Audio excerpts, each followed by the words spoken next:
Welcome to my channel Murad private centre. প্রিয় শিক্ষার্থী, আমরা অধিকাংশ ছাত্রছাত্রী এই গ্রামারটি নিয়ে প্রবলেমে থাকি, যে গ্রামারটি আমি আজকে শেখাবো।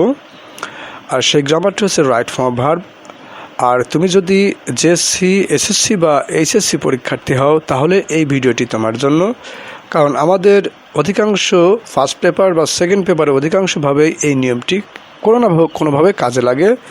তো আজকে এই গুরুত্বপূর্ণ টিপসটি নিয়ে তোমাদের সামনে হাজির হয়েছি আমি Mahfuz Ahmed Murad.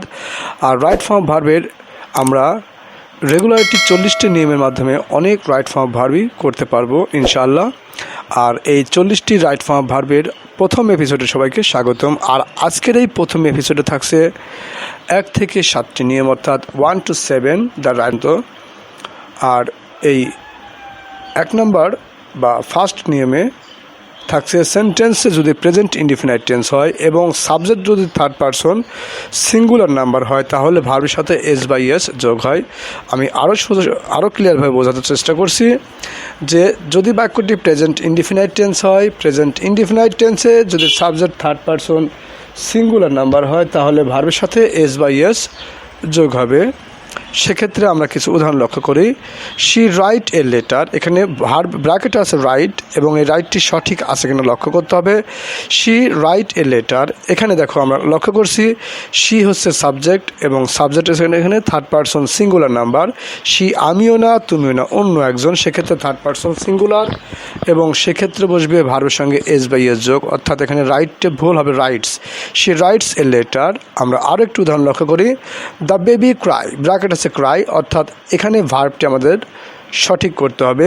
The baby, baby আমিও না, তুমিও না, অন্য একজন থার্ড পারসন সিঙ্গুলার নাম্বার, সেক্ষেত্রে দ্য বেবি ক্রাইস হবে, এস বা ইএস যোগ করা হলো। আমরা এখন দেখব স্পিড রুলস 2। বিফোর দ্বারা দুইটি পাস্ট টেন্স যুক্ত থাকলে বিফোরের আগের বাক্যটি পাস্ট পারফেক্ট টেন্স এবং পরের বাক্যটি পাস্ট ইনডিফিনাইট টেন্স হবে। আমরা জানি বিফোর মানে পূর্বে, আর বিফোর দ্বারা দুইটি পাস্ট টেন্স যুক্ত থাকলে দুইটি পাস্ট টেন্সের আগের বাক্যটা হবে পাস্ট পারফেক্ট টেন্স এবং পরের বাক্যটা হবে পাস্ট ইনডিফিনাইট টেন্স। সেক্ষেত্রে আমরা কিছু উদাহরণ লক্ষ্য করি। We reach our school before the bell rang, এখানে দেখছি মাঝে বিফোর আছে এবং বিফোরের পরের বাক্যটি the bell rang past tense, অর্থাৎ আগের বাক্যটি হবে পাস্ট পারফেক্ট টেন্স। এখানে উইয়ের পরে হবে হ্যাড রিচড, অর্থাৎ হ্যাড প্লাস ভার্বের পাস্ট পার্টিসিপল ফর্ম, অর্থাৎ past perfect tense. The patient had died before the doctor come, এখানে লক্ষ্য করো বিফোরের আগের বাক্যটি পাস্ট পারফেক্ট টেন্স আছে, তাহলে পরের বাক্যটি হবে পাস্ট ইনডিফিনাইট টেন্স, অর্থাৎ কাম আছে প্রেজেন্ট ফর্ম, হবে কেম, দ্য ডক্টর কেম। এখন আমরা দেখব রাইট ফর্ম ভার্বের থার্ড রুলস, অর্থাৎ 3 নম্বর নিয়ম। আফটার দ্বারা দুইটি পাস্ট টেন্স যুক্ত থাকলে, আমরা জানি আফটার মানে পরে, আফটারের আগের বাক্যটি পাস্ট ইনডিফিনাইট টেন্স এবং পরের বাক্যটি পাস্ট পারফেক্ট টেন্স হয়, অর্থাৎ বিফোরের অপোজিটিভ রুলস, অর্থাৎ বিফোরের আগে যে নিয়মটি ছিল সেটা উল্টা হবে আফটারের নিয়ম। অর্থাৎ আমরা বলতে পারি আফটারের আগের বাক্যটি হবে পাস্ট ইনডিফিনাইট টেন্স এবং আফটারের পরের বাক্যটি হবে past perfect tense. They arrive the station after the train leave, এখানে আফটারের আগের বাক্যটি পাস্ট টেন্স। দে অ্যারাইভ এখানে পাস্ট ফর্ম, অর্থাৎ পাস্ট টেন্স, এবং আফটারের পরের বাক্যটি হচ্ছে লিভ, হবে had left. They arrive the station after the train had left, অর্থাৎ আফটারের পরের বাক্যটি পাস্ট পারফেক্ট টেন্স, অর্থাৎ দ্য ট্রেন সাবজেক্ট হ্যাড এবং ভার্বের পাস্ট পার্টিসিপল লিভ থেকে হয়ে গেছে left. The patient dash after the doctor had come, অর্থাৎ আফটার আগের বাক্যটি হবে পাস্ট ইনডিফিনাইট টেন্স, অর্থাৎ ডাইড হবে, the patient died after the doctor had come. আশা করি সকলে বুঝতে পারছেন। এখন আমরা দেখব রাইট ফর্ম ভার্বের rules number 4। No sooner had ... then, scarcely had ... when, hardly had ... when। 3টি নিয়ম একই নিয়মে কাজ করবে, কিন্তু আমাদের মনে রাখতে হবে নো সোনার হ্যাডের পরে দেন বসে, স্কার্সলি হ্যাডের পরে হোয়েন বসে এবং হার্ডলি হ্যাডের পরে হোয়েন বসে, অর্থাৎ এই হোয়েন বা দেনের আগের বাক্যটি একটি টেন্স হবে এবং পরের বাক্যটি একটি টেন্স হবে। আমরা বলতে পারি নো সোনার হ্যাডের পরের বাক্যটি বা হার্ডলি হ্যাডের পরের বাক্যটি অথবা স্কার্সলি হ্যাডের পরের বাক্যটি পাস্ট পারফেক্ট টেন্স হবে এবং দেন বা হোয়েনের পরের বাক্যটি পাস্ট ইনডিফিনাইট টেন্স হবে। খুব মনোযোগ সহকারে দেখতে হবে। No sooner had the bell dash then the teacher enter the classroom, এখানে no sooner had the bell rang ring থেকে হয়ে যাবে rang. Then the teacher entered হচ্ছে প্রেজেন্ট ফর্মে গেলে entered past form the classroom.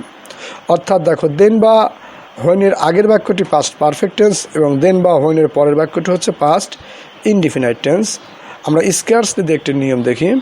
Scarcely had he arrive the bus stand when the bus leave. এখানে লক্ষ্য করো হোয়েন আছে এবং হোয়েনের আগের বাক্যটি scarcely had he dash. Scarcely had he arrived the bus stand and হোয়েনের পরের বাক্যটি হবে পাস্ট টেন্স অর্থাৎ লিভ হয়ে যাবে পাস্ট ফর্ম অর্থাৎ the bus left. Hardly had the scratchers take the chair then when he dash away. অর্থাৎ hardly হ্যাডের পরের বাক্যটি হবে পাস্ট টেন্স অর্থাৎ হ্যাড টেকেন হবে hardly had the scratchers had taken the chair then he run হয়ে যাবে ran away অর্থাৎ পাস্ট টেন্স হবে। আমরা এখন দেখব রাইট ফর্ম ভার্বের রুলস 7 অর্থাৎ এটি হচ্ছে এই এপিসোডের লাস্ট নিয়ম। সাধারণত সিন্স দ্বারা দুইটি ক্লোজ যুক্ত হয় এবং সিন্সের আগের বাক্যটি প্রেজেন্ট ইনডিফিনাইট টেন্স বা প্রেজেন্ট পারফেক্ট টেন্স হলে পরের বাক্যটি পাস্ট ইনডিফিনাইট টেন্স হবে। অর্থাৎ কাজে বলতে পারে দুই বাক্যের মাঝে সিন্স থাকে, সিন্সের আগের বাক্যটি যদি প্রেজেন্ট ইনডিফিনাইট টেন্স বা প্রেজেন্ট পারফেক্ট টেন্স হয় তাহলে পরের বাক্যটি হবে পাস্ট ইনডিফিনাইট টেন্স। যেমন it is many years since he dash up smoking. এখানে লক্ষ্য করছি সিন্সের আগের বাক্যটি ইট ইজ মেনি ইয়ার্স, এটি প্রেজেন্ট ইনডিফিনাইট টেন্স অর্থাৎ পরের বাক্য হবে পাস্ট ইনডিফিনাইট টেন্স। গিভ হয়ে যাবে gave. It is many years since he gave up smoking. 5 years have past since. এখানে সিন্সের আগের বাক্যটি প্রেজেন্ট পারফেক্ট টেন্স হলেও পরের বাক্যটি হবে পাস্ট ইনডিফিনাইট টেন্স অর্থাৎ 5 years have past since he live হয়ে যাবে left. He left the house. আশা করি সবাই নিয়মগুলো বুঝতে পারছেন। আমি এর পরবর্তীতে আরও এপিসোড নিয়ে আসবো রাইট ফর্ম ভার্বের, অর্থাৎ আমরা যদি পর্যায়ক্রমে ভিডিওগুলো দেখতে থাকি তাহলে আমাদের রাইট ফর্ম ভার্বের নিয়মগুলো বুঝতে অনেক সহজ হবে। সো আমরা সবাই দ্রুত ফার্স্ট এপিসোডটি দেখে নিই, দ্বিতীয় এপিসোডটি সামনে আসছে। So thank you for watching my video and don't forget to subscribe my channel Murad private centre.